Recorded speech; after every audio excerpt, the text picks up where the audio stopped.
right after the giving of the Torah. Hashem started to give the commandments, and everybody got scared out of their minds. I basically see the entire people saw the thunder and the flames and the sound of the shofar, the smoking in the mountain, and the people saw and trembled and stood from afar. They said to Moshe, "You speak to us, and we will hear. Let God not speak to us, lest we die." They're scared. They don't want to.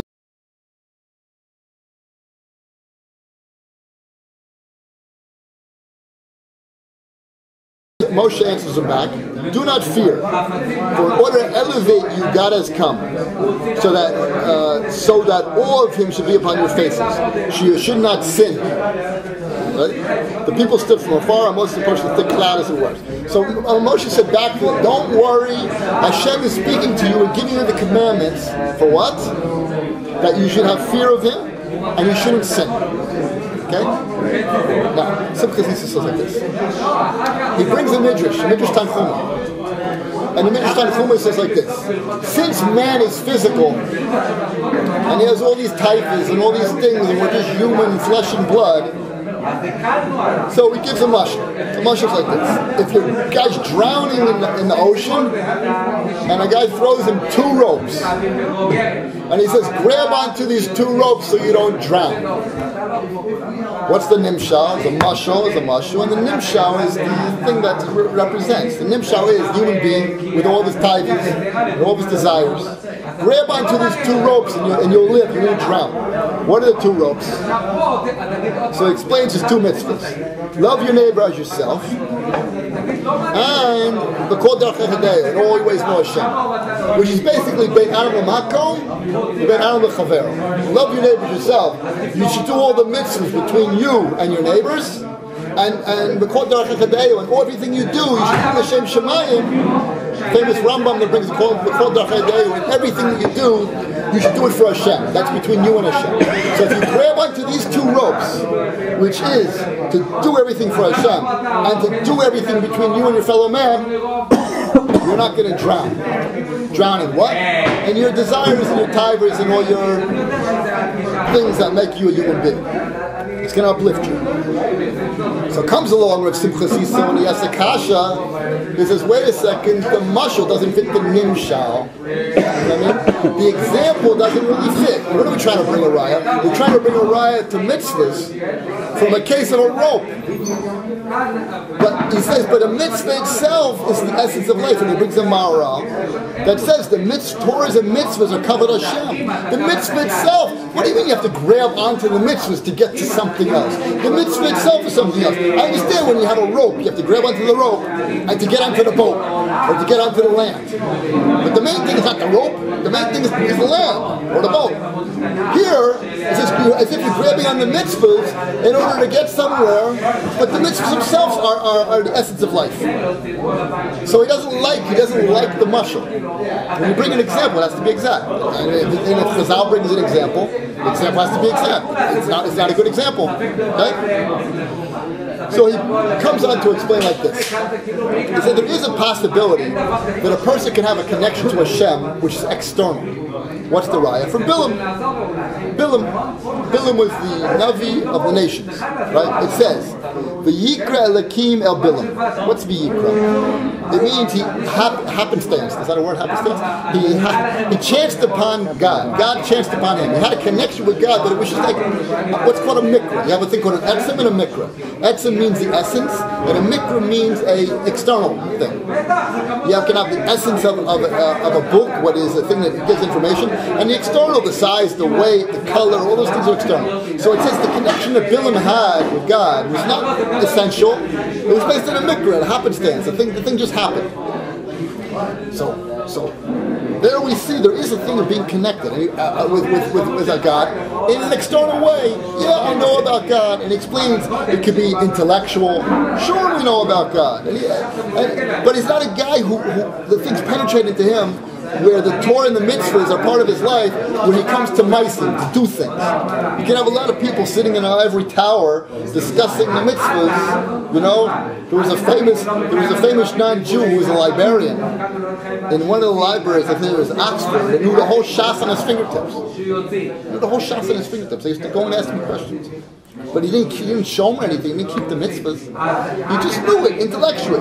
Also, he brings an example like this. If there's a king, right? So the king is a melech, and his kavod, in a certain sense, fills the whole world. Imagine back then, a real king, right? The whole country, the whole nations knew about this individual. But it's not that his essence filled the world. His a mikra filled his world, whatever. His kavod, or his name, or his different things that filled the world. But it wasn't his. They weren't connected to his essence. In the same way, when they say when God fills the world, his essence is connected with him essentially.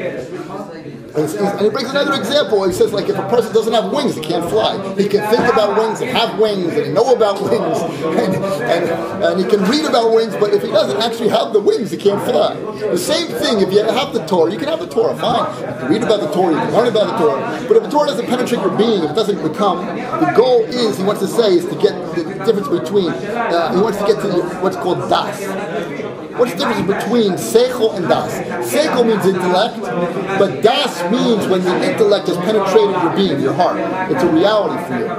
It's chokmah, bina, v'das. Chokmah means the information. Bina means the davar b'toch davar, understanding a thing within a thing. And das means it's real knowledge, which means it's penetrated your being. So the goal is to get the Torah to penetrate your being, not to be external. And which means that it affects your actions. That's the bottom line. It affects your actions. When you know something to the point where you act on it, that's you. That's who you are. That means you really understand it. It's really you. It's not just an intellectual thing. It's lemaisa. Okay? Now, I'm going to go back. So again, what about the mashal? The mashal was, let's ask the kasha again, and then we'll go forward a little further.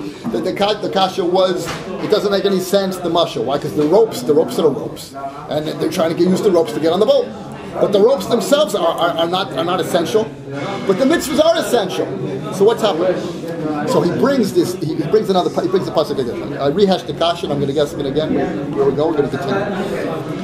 The pasuk says in Bereshis, "V'yetzer Hashem Elokim, V'yetzer Hashem Elokim, Es Adam." Yeah. After min ha'adav, Yifach ma'apav, Neshama Chayim. He says Hashem blew out of his mouth the neshama of man. You got to hear this in the Lashon of the Rambam. The Lashon of the Rambam says Hashem blew out of his mouth the neshama, the soul of man. And the Rambam says that Ki kol hanefuach ma'atzim hanefuach. When you breathe, it comes from your essence. When you breathe, it comes from you. If you breathe into something, it's like you are in that thing. So, okay, the whole matlok is between the Hasidim and the Mishnah. What does it mean, Chelek Elokim? What does it mean that on Hashem means that part of Hashem? We don't really understand. I mean, we're not Hashem. Let's put it this way. We're not God. God is God, and we're a creation. But whatever that creation is, it comes from Hashem's essence. So Hashem created our neshama essentially with His essence. And His essence, whatever this means, we don't know what it is. But it's in us. Okay? So it says like this. Torah and mitzvahs. The goal of Torah and mitzvahs, and also what happened on Har Sinai with the pasuk that I brought there. There's a famous chazal that says at Har Sinai, the zahuma, the tuma, the impurities were removed from the Jewish people. Which tuma? The tuma that we received from the Chet of Adam Rishon. From the Chet of Adam Rishon, there was a certain tumah that came on all tumas. Amazing. It's called zahuma. Zahuma is a tumah that came. At Har Sinai, that was removed. So therefore, he wants to say that the Torah and the mitzvahs that we have, the whole goal is to remove that zahuma. In other words, it's not when we say we go up madregas, it's not really that we're going anywhere. We're really just removing the tumah and the physicality that we have. But essentially, according to the Ramban and according to the way the Simchas Yisrael learns with the pasuk, essentially we are totally devuked to HaKadosh Baruch Hu. There's only klipot, or you call it an orla on our hearts. How do you say orla? Foreskin. Something separating us from that. Essentially, we are spiritual beings. Our neshama is a chelek elokim. Whatever that means, a part of it, whatever that means, I can't even say the words. But essentially, we're connected with God. The goal is to remove all these things. Now, the Torah and the mitzvahs are now going to remove all the klipot, all the things that are separating us between us and Hashem. So therefore what? And the dias the nefesh is the goal. In other words, the goal is to get to das, to have a real connection with God. And the way we're going to get to connect to God is through the Torah and the mitzvahs. So I want to explain. So how does it answer the kasha at this point?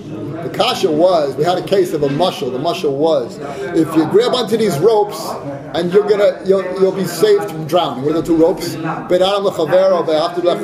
Between you and your friends, the mitzvah between your friends, and all your ways know Hashem. It's the two things. If you grab onto these two things, you're going to be saved. But the kasha was, wait a second, it's not a good thing. The mitzvah itself is essential. The answer is the mitzvahs ain't no chanami is essential. But the mitzvahs are taking us to a new level. The mitzvahs are not just for the mitzvahs themselves. The mitzvahs are to get us the fear of Hashem and the love of Hashem. That's what the mitzvahs are for. They're there to remove all of our impurities, all our physicality. That's the goal. So even though it's true that a mitzvah has an essence, but it's not the essence, it's not the final goal. The final goal is the fear of God and the love of God. And he brings the Gemara from Shabbos, that Rav Eliyahu says. There's a couple of this famous Gemara. He says, "Oy, woe to him who has no chatzer, he has no courtyard, and he makes a shar, he makes a gate." The guy is building a gate, but he doesn't own it. He doesn't have a chatzer, he doesn't have a courtyard. Why is he building a gate around the courtyard that he doesn't have? That's like a guy who does mitzvahs. He does all the mitzvahs. He's didactic in the mitzvahs. He does all the mitzvahs, but he's not essentially connected to God. He's just doing it in an external way. And who is that? Not to us. It's all of us. Whatever mitzvahs we do, everybody does something. We try our best, but some things we do externally. We bench every time with kavanah. Every mitzvah we do, we're connected to Hashem. No, we're working, we're trying. But if you grab, that's the chiddush. Now, what's the chiddush? The chiddush is if you grab on these two ropes, which is what the dinim. If you grab onto the laws of the Torah, so that's the thing that's going to save you, and that's what Moshe said to the people, back to the people. They said, listen, we can't hear God anymore. It's too much. Too much. He says, don't worry. Don't worry. If you grab onto these two things, eventually you'll get there. If you grab onto the mitzvahs, you'll be able to handle the connection with God. Because the mitzvahs are the thing that are going to remove all the tumor from you and all the impurities, and then you'll begin to get that's going to lead to the fear of Hashem. One last thing.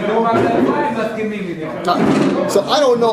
I feel like I had to see after Shema. I don't know how this happened, but last night I'm reading a biography on Rav Shach. I opened it exactly where my bookmark is, and I read these words. It says like this. Before this was a Rav Shach wrote this on Motzi Yom Kippur. He wrote himself a letter. He wrote himself notes. You know how you feel on Motzi Yom Kippur? You feel you're pretty elevated, right? So he wrote himself on Motzi Yom Kippur to remind himself that as the year goes on, where he was holding at that moment, to maybe try to get back to that moment of Motzi Yom Kippur, the elevation you feel just before Sukkot, that high point, right? On Motzi Yom Kippur. So he says, before we created, the neshama was in the upper world. So if I always ask my kids this question, if we were connected to God and we were upstairs, why Hashem sent us downstairs for us to get back? What's the point? Right? We were connected. The answer is, if we work our way back, we get to higher levels. Okay? So that's what he says here. How do you get? Well, only way you have to do the Torah Lishma. Now here's the main point, which really blew my mind when I read this thing. And it should further be explained that since man's purpose is to love God and to fear Him, to love and fear, that he should be, not when we say fear, we're not talking about the lower level of fear, what the Messiah Shisham explains, fear of punishment. We're talking about the awe, that we're in front of the creator of the universe, we're spinning the planets around and keeping everything going here. That's what we're talking about. That's the real fear of God. He says the purpose of the whole Torah and the mitzvahs is to attain the reverence and love. For this purpose could not. So he says it clearly also. I wouldn't have the guts to say such a thing, but he says it, Chazal says it, he says it here. The purpose of the mitzvahs is to get love and fear of God. But the question is, what's the maftech? How are the mitzvahs going to take us there? And what special quality do we need in the mitzvahs? And that's what Rav Shach asks. He says it's only going to happen, what? This can only be achieved if you do the mitzvahs lishma. If you do the mitzvahs lo lishma, what's lishma? You really do the mitzvahs for the sake of God. You're not just doing mitzvahs because your friends are doing mitzvahs and your father told you to do mitzvahs and your Rebbe told you to do mitzvahs, so you're doing the mitzvahs. No, you're doing really the mitzvahs lishma. If you're doing the mitzvahs, and he says that if you don't do lishma, what will happen? Since he didn't touch and he didn't reach the goal, which is the main purpose of creation, it was better for him not to be created. If you don't do the mitzvahs, it's better you aren't created. Hashem doesn't need your mitzvahs, running around doing mitzvahs. If you're not doing the mitzvahs in order to come close to a God, and you're really doing the mitzvahs lishma, so the mitzvahs are not going to, it's not like you grab onto these two things and then they take you, right? ben adam l'chavero, ben adam l'machom, between you and Hashem, between your friends. You have to grab both those ropes, but you have to do it l'shma. You have to really do it for the sake of God. And if you do it for the sake of the God, then you're going to remove all the zahuma, all the impurities, and you'll be able to stand in front and have a real relationship with God, which I'm going to say we're not ready for that at that point. They were too scared. They said, please. And Moshe said back to him, don't worry. Hashem revealed himself in order that you should have the fear and love of him. And what did he say? I just want to get here, last time. Do not fear, in order to elevate you, God has come. So you should be in order, awe in him. Awe should be upon your faces, and that you shall not sin. In other words, Hashem put the fear of God that we shouldn't sin. And the only way to get there is through Torah and mitzvahs. Torah, Tavla, and Hashem had the Yetzirah. The only way to get there is to follow the mitzvahs. It's almost, in a certain sense, it's nasib and ishma. In a certain sense, it's nasib and ishma. In other words, if you do the mitzvahs, that's the thing that's going to protect you long enough to remove the tumah from you to be able to get the real connection from Hashem. He says, listen, I don't feel the connection, and I'm not going to do the mitzvahs. The answer is nasib and ishma. Thank you, Shabbos.